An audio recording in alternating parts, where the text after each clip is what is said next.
Subhuti was one of the chief disciples of Buddha, and he had been long wanting to propagate the teachings of his master. One morning, during Buddha's sojourn in Jetavana, just outside his abode Gandhakutta, he prostrated before Buddha and sought his permission to spread his message far and wide. "Get up, Subhuti," Buddha said. "It's not easy being a teacher. Even if you are speaking beautiful words, there will be plenty who will criticize and condemn you. With your blessings and grace, O Shasta, I am sure it won't affect me. Do I have Tathagat's permission?" Buddha remained silent for a few minutes and made no further remarks. Subhuti sat there with his head bowed. Meanwhile, other monks approached Buddha with urgent tasks relating to Jetavana and other viharas, retreat centers, and monasteries that were mushrooming in all parts of India.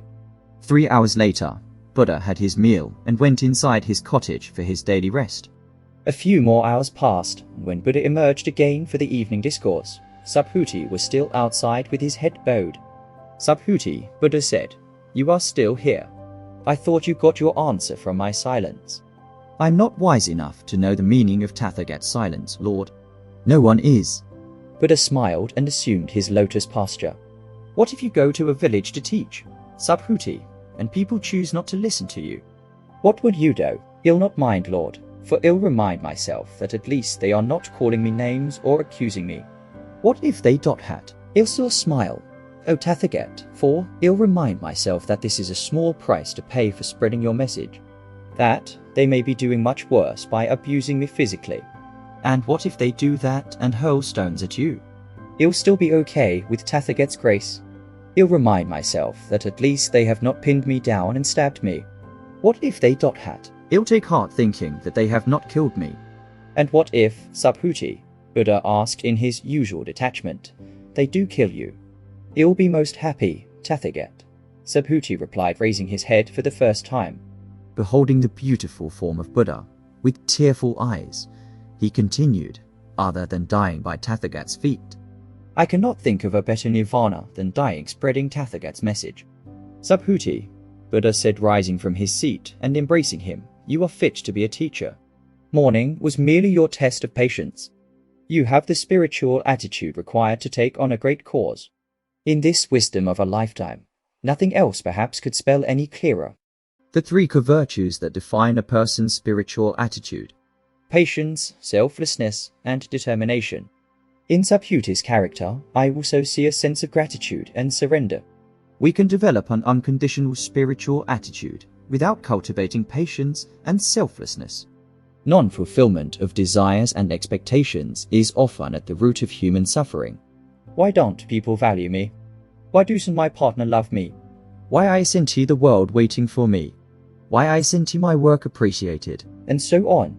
If I start giving a sermon on how expectations are bad, that won't work because you already know all that. We are so compelled and controlled by our emotions and desires that when in the throes of them, our viewpoint seems so right and legit, no logic works at that time. That, however, can't be the excuse for not evolving spiritually. And that leads me to the crux of the matter today, a spiritual attitude. Unless we foster a spiritual outlook towards our own life and others, we can't really hope to rise above our petty thoughts and emotions. We place too much emphasis on self-comfort, on why I'm being treated or not treated a certain way. How about why shouldn't I be more selfless? Why shouldn't I be more giving? Rather than being in the crowd opposing Subhuti, why couldn't I be Subhuti instead? A spiritual attitude basically means that we don't always put ourselves at the center of our decisions and actions. Maybe we don't always have to look for what's in it for me. Why must every generous action of ours be reciprocated? After all, if it's truly selfless, then let it be just that, selfless. Have you noticed how sometimes we give a gift to someone and we want to know exactly what that person did with that gift? And we may even feel hurt if we find out that he or she didn't use it and passed it on to someone else. That means we never actually parted with our gift to begin with. Where's the act of giving in that? If you wish to take on a cause to help others, some cause that makes your existence more useful, which in turn will make your life more fulfilling, developing a spiritual attitude towards life and our world is a must.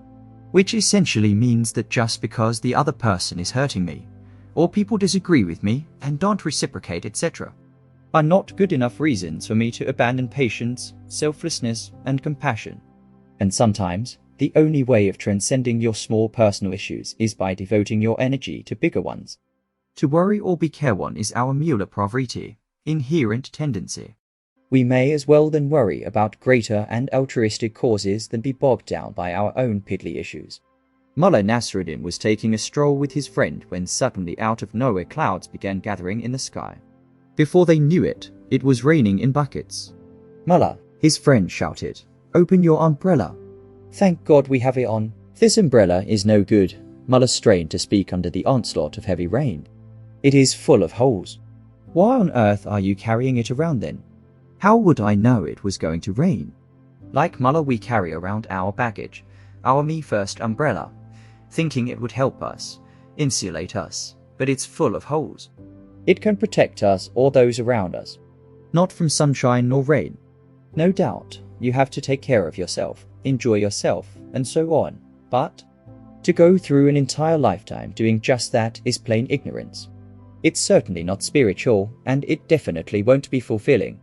If it's fulfillment you seek, look past yourself, even past all methods of meditation, yoga, and so on.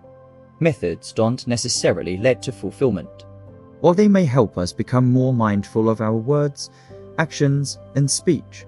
At the end of the day, it is our attitude that fuels our fulfillment. The pages of history are replete with selfless saints across all religions who never did this kriya or that. They didn't sit down and practice yoga or meditation as per the yogic scriptures. Were they any less enlightened? I don't think so. What they did possess was a gentle and compassionate worldview. The more spiritual your perspective, the grander your life becomes. Forgiveness, selflessness, patience, compassion, and gratitude naturally flow unrestrained like Himalayan waterfalls in monsoons. Be patient, give before you take, give a lot more than you wish to take. Nature will reciprocate, it never fails.